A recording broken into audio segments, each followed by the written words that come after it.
A graphic novel, a TV show. Well, it's not TV, it's HBO. And will this thing succeed? And by how much, man?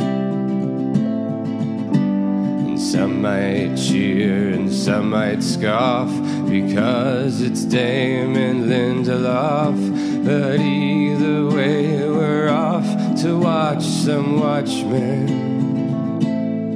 Watching Watchmen, talking Watchmen, analyzing Watchmen, and maybe arguing over Watchmen.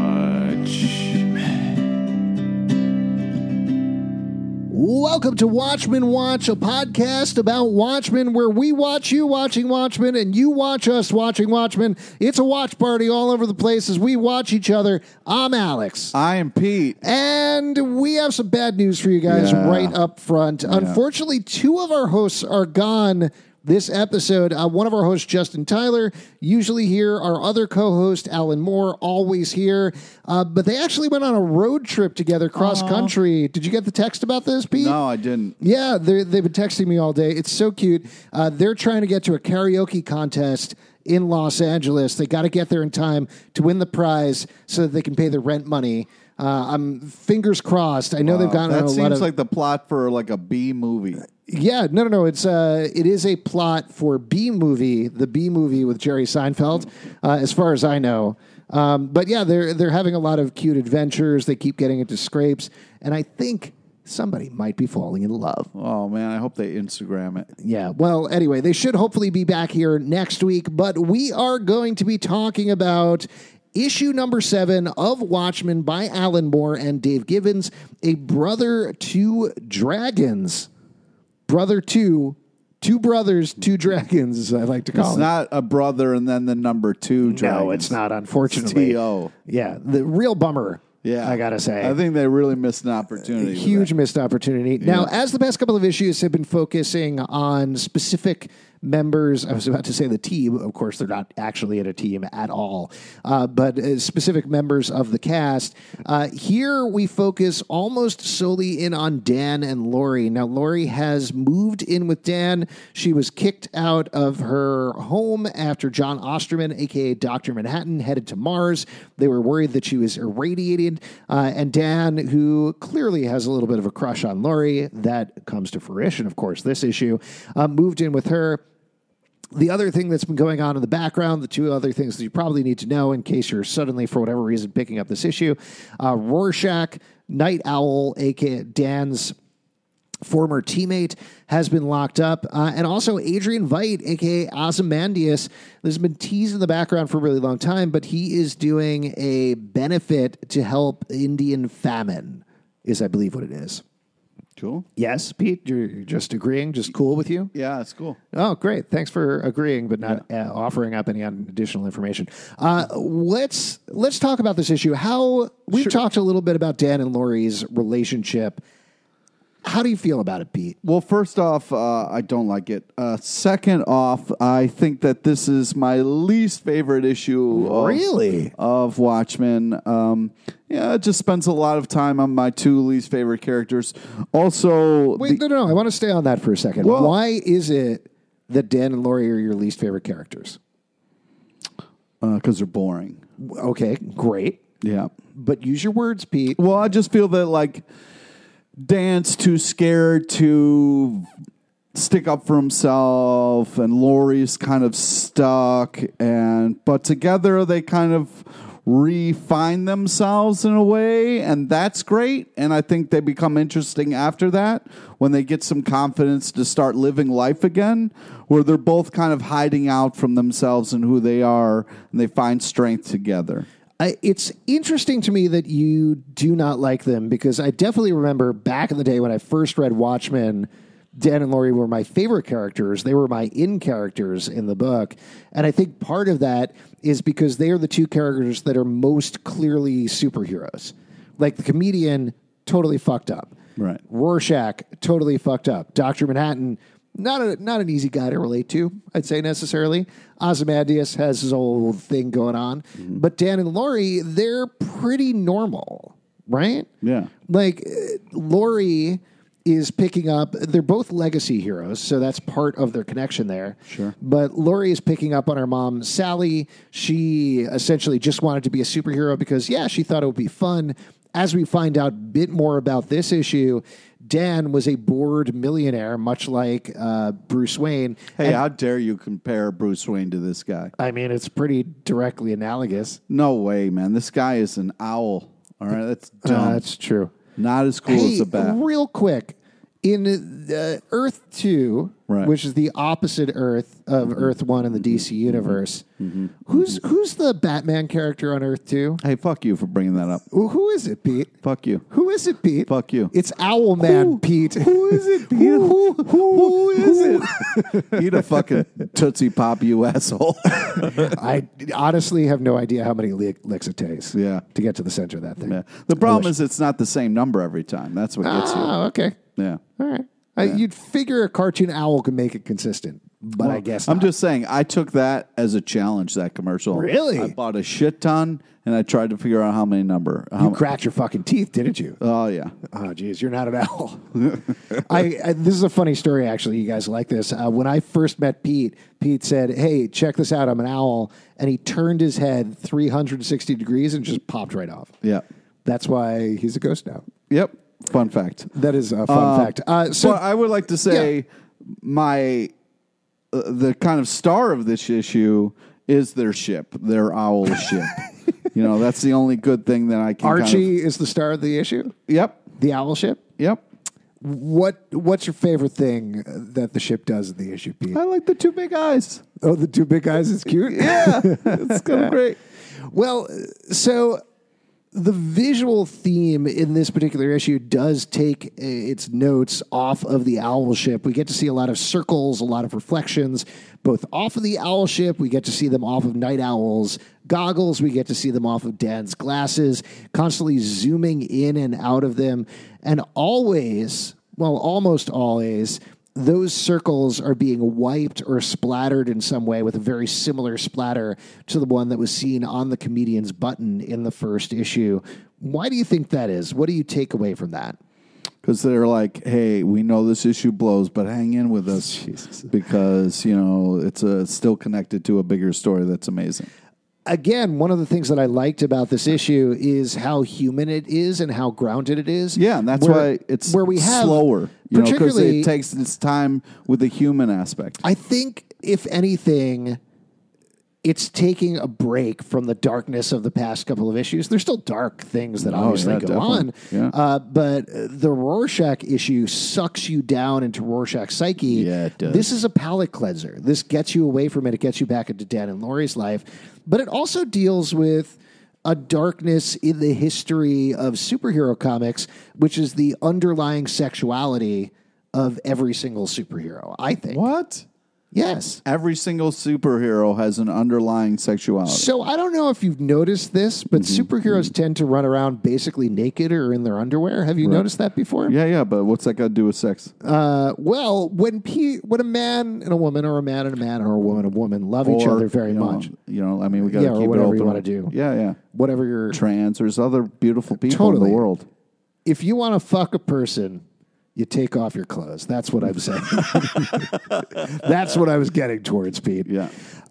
Since the beginning of superheroes, there's always been this very mixed up and messed up history of sexuality. I mean, it's clear with Wonder Woman. That's been talked about a lot lately, that the dude who created Wonder Woman was very into bondage, hence why Wonder Woman has her lasso. Whoa, take it easy there, guy. What? The guy who invented Wonder Woman is the guy who invented the lie detector test, and that's what the lasso is about. It's the lasso of truth. It's not about bondage. He also, Marston, he also liked to draw bondage art. Oh, okay. Constantly. Well, I didn't know that. Yeah. You should watch, oh gosh, I'm blanking on the exact name of the movie, but it's Professor Marston and the Wonder Woman, I think. As long as nobody's getting hurt in the bondage, it's fine. Totally. But it's something that's always been sublimated in superhero comics. And as much as this is about the mystery, as much as it's about the characters, this is also about Alan Moore and Dave Gibbons reckoning with the history of superhero comics, right? And here we get to see that pretty plainly throughout the issue. It starts with, we see Dan is taking Laurie on this tour of his owl cave, I guess he calls it. Yeah. Of the owl cave. She goes into a safe and she finds a signed picture for one of Night Owl's villains. And she's dressed in bondage gear, like straight up. Like he is hiding it in a safe in his cave. He has it repressed. This is all about repressed feelings. This is all about repressed sexuality. It isn't until the end, to jump on to the end, where they put on their superhero costumes that they're actually able to have sex. Superheroes equal sex here in this issue. That's what this issue is about. But the other thing that's been running through this comic series, which they don't let you forget, and was underlined very clearly with the Rorschach issue, is that sex and death are very mixed up. I kind of looked at it as they needed to become the superheroes so they could have the confidence to be who they are and be what they want. Well, I think we're saying the same thing. I mean, you're saying it through the lens of that's what the characters do, that's what they're thinking. I'm saying through the themes, that's why that happens. Well, let's get to the part where we disagreed. Which part was that? All of the parts? All of the parts. All of the parts. Well, I thought specifically when you see the... I like the fact that you're at the page where they're naked and you're just tapping them. I'm not tapping them. I'm tapping the page. You're tapping the boob. No, I'm not. Tapping the peen? What are you tapping? I'm not. I'm tapping the corner of the goddamn... the corner of the panel. I can see it right now. You're tapping the boob. I'm not tapping the boob. Yeah. The boob... In your mind, you're like, well, the boob would be down here, but that's a different panel, so it doesn't count. Okay, Scott McCloud. My point is that this to me looked like a real callback to Blue Man Group's Mars world that he built, and it seemed like they were on Mars together, kind of making out, and then they kind of explode and die. So you're looking specifically at the dream sequence page, right? All right. Well, just to very quickly walk through the book, Dan and Laurie take a tour of the cave. They seem to be flirting a little bit. Dan is definitely making the moves. He's doing the classic touch the center of the back thing to let the girl know he likes him. When she calls him on it, he does a very smooth move through his hair. They're still flirting a little bit, but she doesn't seem to be picking up on it as much as he's necessarily laying down. Ultimately, they go upstairs. They watch TV. There's some horrific reports on the TV. She calls him on not taking any risks, and they start making out. They try to sleep together, but it turns out that Dan is impotent for hours throughout the whole entire affair. They try several times. I believe it's from 7 o'clock to 2 a.m. or something like that, but ultimately it doesn't work. Frustrated, he wanders down to the owl cave naked.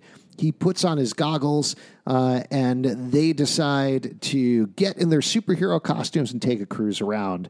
At which point, once they put on the superhero costumes, we get such blatant sexual imagery throughout the thing. You see the owl ship going through a tunnel, which Freud was like, I get it. And then they fly outwards. There's a bunch of splooshing clouds coming off of the roof. They end up saving some people from a Apologies to the people listening to this when Selvin said splooshy clouds coming. Splooshy clouds coming from the roof. Yeah. Listen, that's what it is, man. I didn't draw this. Yeah. I'm not Dave Gibbons, man. And so they find a fire. There's a bunch of people trapped in a tenement.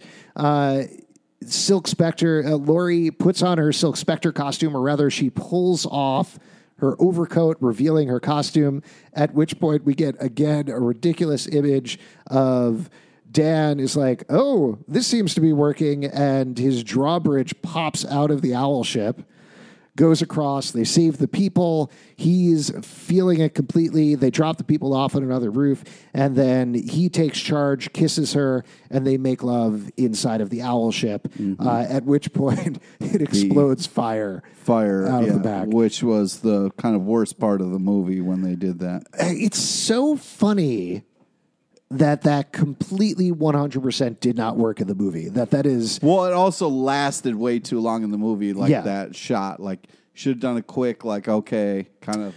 try to make it funny, not like, Well, yeah, exactly. It's supposed to be funny. They treated it seriously. They had the Hallelujah, which we took the theme for the show from, playing under it. They stayed on it. Versus the way Dave Gibbons lays this out, it's flashes as they are getting undressed, as they are making love. And ultimately, when they're naked and there and chatting, it's all in shadow. It's not to sound like I'm from the 1950s or anything, but it's very tastefully done. It's very tasteful. Yeah, the shadowing is tasteful. But it is. It's not about the sex. It's about what the sex means to the characters versus what happened in the movie, which is about the sex. Right. But then we get, and we end with a very funny joke of now that Dan, who has been very suspect of this whole conspiracy that's been going on that Rorschach told him about, tells Laurie, as we pull out from the owl ship, we got to break Rorschach out of prison. There's a pause, and then she says, what? Because she thought he was going to suggest that they should sleep together again, and instead he's suggesting this other thing. Such a great way to end the issue. Very funny way to end the issue. But in the middle of the issue, the thing that we skipped over there that you were talking about, Dan has a nightmare. After he cannot consummate the deed with Laurie, he pictures a number of things. Do you want to talk through that page a little bit?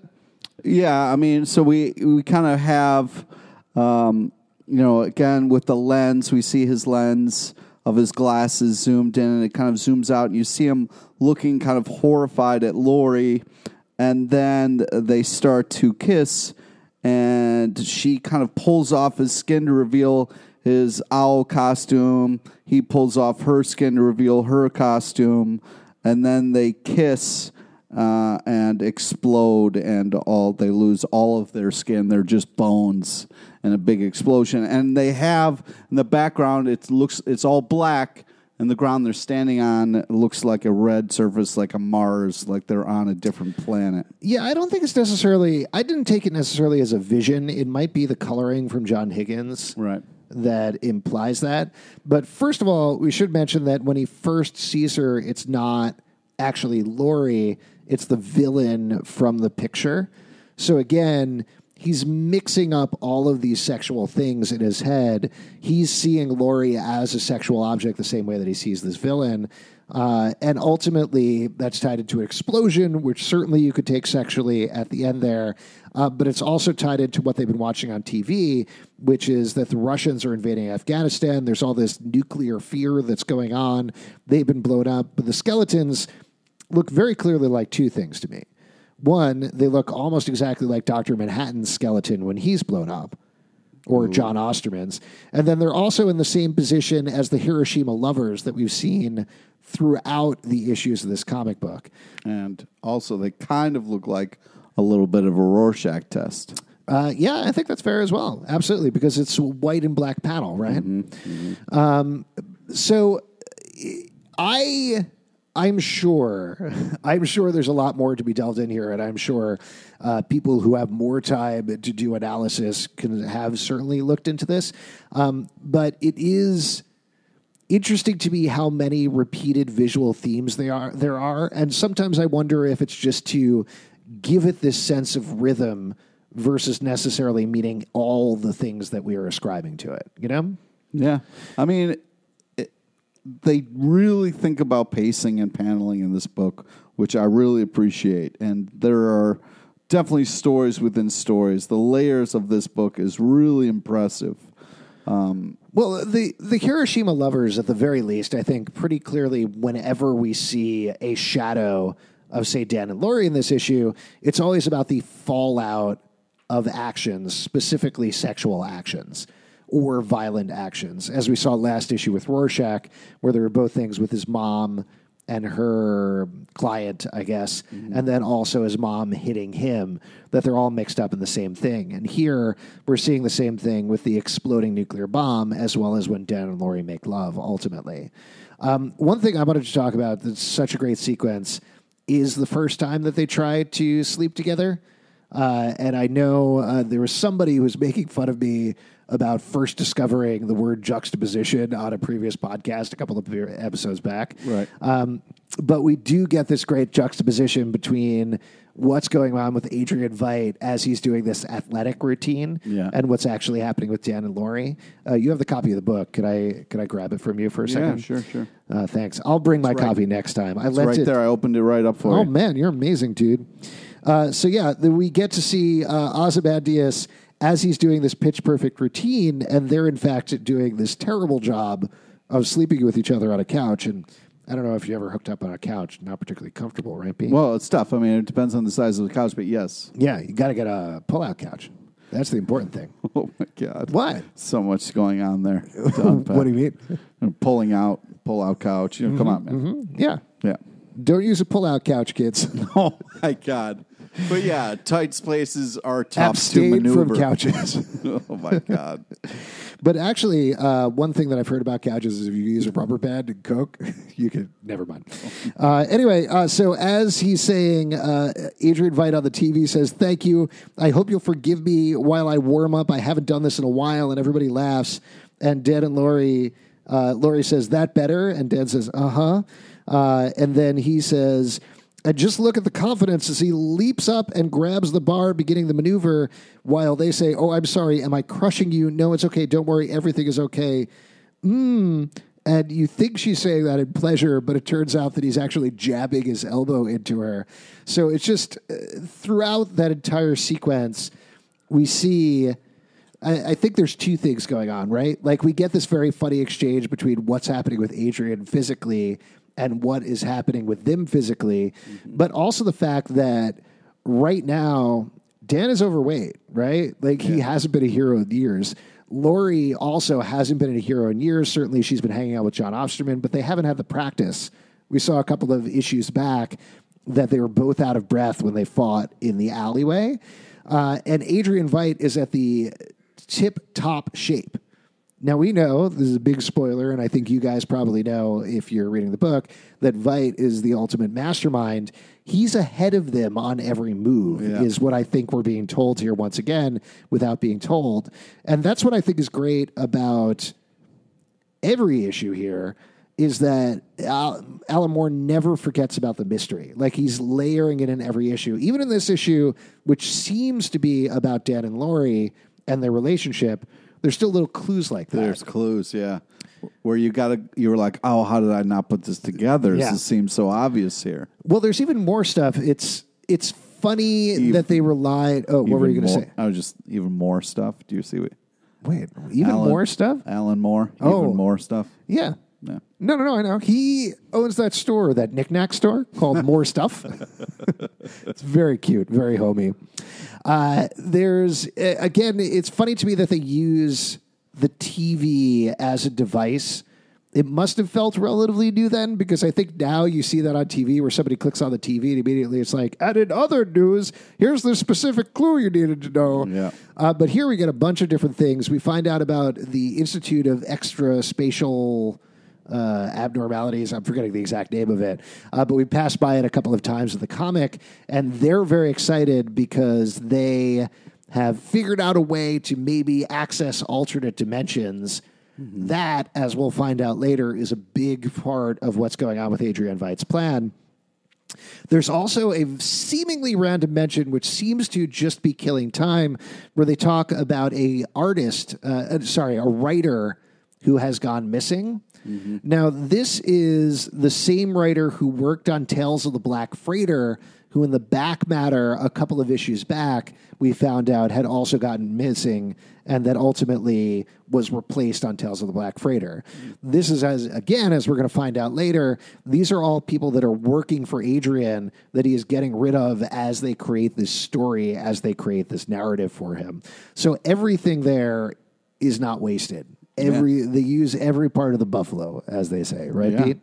And then we get an amazing story about owls. Did you read this, Pete? Be honest. You did? Yeah. Oh, I'm so proud of you. What did you think?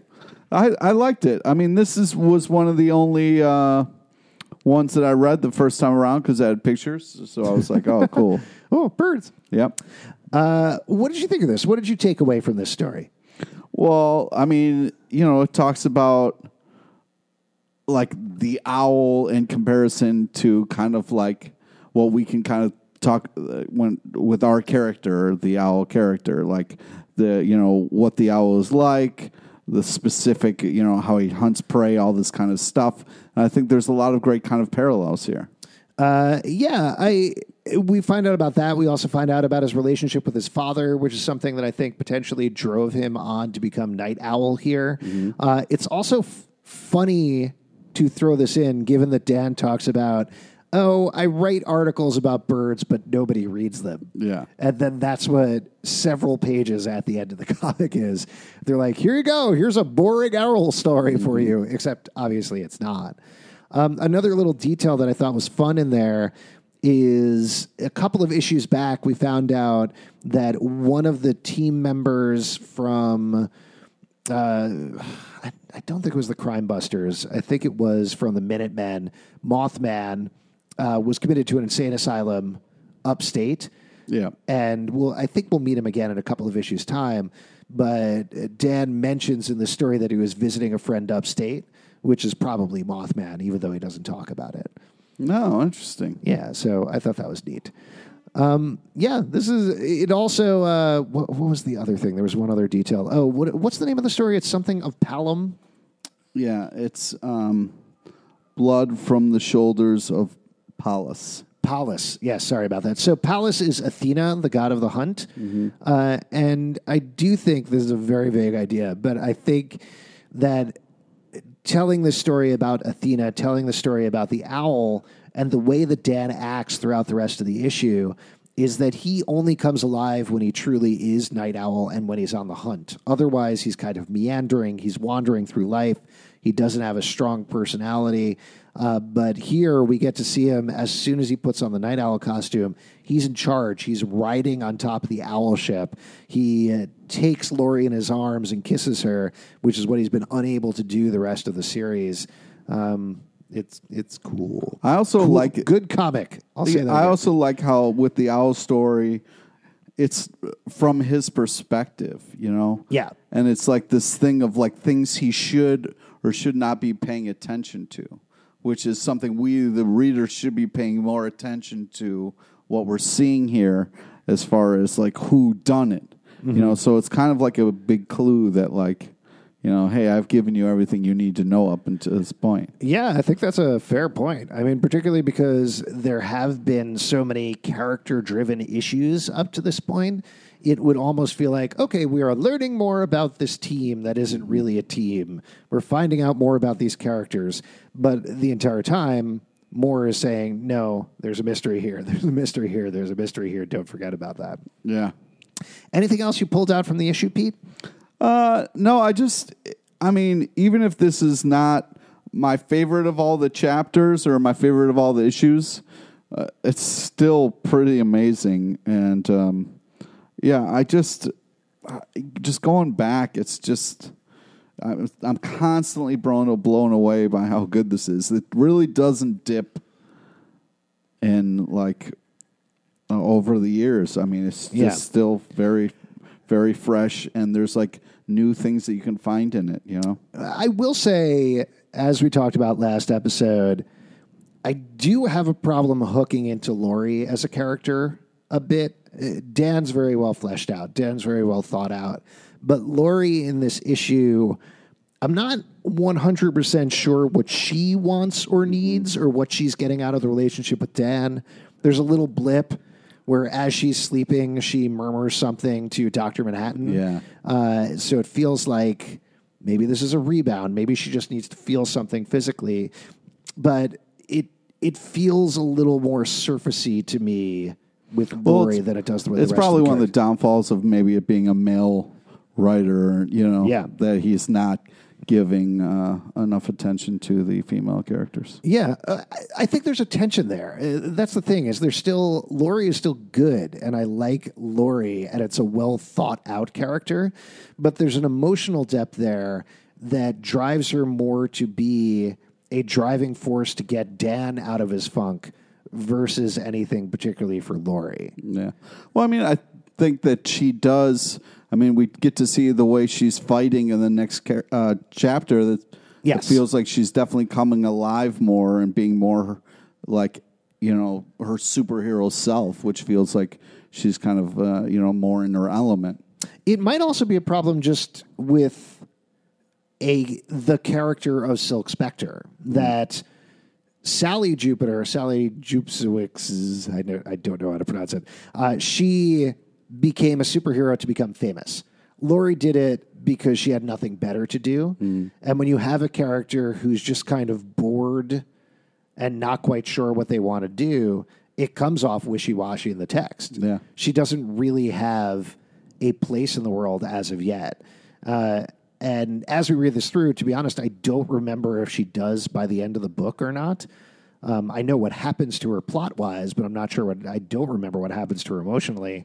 So I'm curious to see if she does find that drive, that purpose by the end. Yeah. We'll see what happens.